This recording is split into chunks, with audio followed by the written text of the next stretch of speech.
Hi, it's me again with Corel Draw Tips and Tricks, and this is part 2 on why make a text or a letter symmetrical, because you can draw with it and make different things. And I caught myself with a little pun in the last video because I would tell you why you would want that. I hope everybody got that. I didn't until actually I heard it back.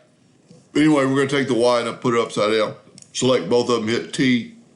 Now there's something to learn. You have to select your inside object and then your circle and then hit T, and it'll bring it to the top. Then we can hold down the control button because equally that we want this symmetrical, we want it in the center to start with. And I'm going to set my nudge factor on something low, and I want this thing just to be right inside the circle. That's pretty important. We're going to get rid of that and make it look like an arch. So let's Control D and make a duplicate and move the rotation. This is something I just did this morning. And this isn't maybe what the guy is doing with it or the person is doing with it, but this is how I've used letters before in my drawing. So we're going to rotate this guy till that about touches, and we're somewhere in the 12-degree range. So 12 degrees would work.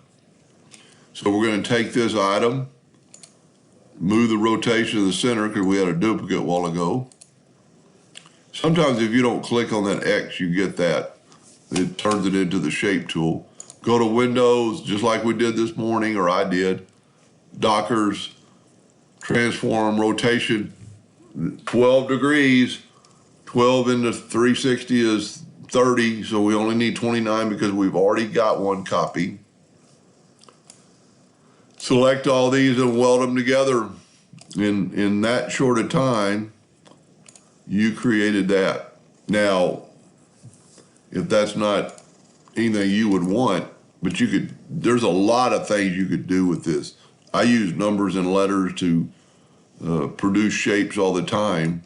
Maybe we just look at one real quick. Let's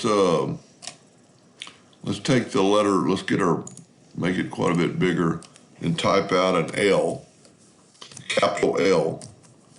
And I'm going to just kind of show you why sometime. So we need some sort of handwriting, script, font. And I need to click on that before I do this. And then you can look through your fonts, and right down here it's going to show you what it's going to look like.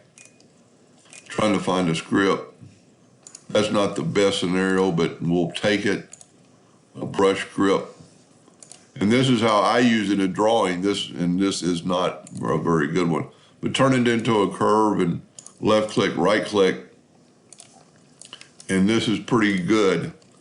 Control D and make a duplicate, and while holding down the control button, mirror it like this, and then just kind of edge it up till we'll make it a little faster. I'll hold down the control button so they'll be equal.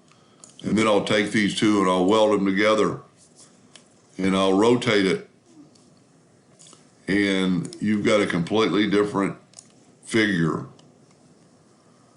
And if you rotated it perfectly, 270 degrees, which I don't know if that is, Control D, make a duplicate, and mirror it this way, bring it down just a little bit and have those two parts connect,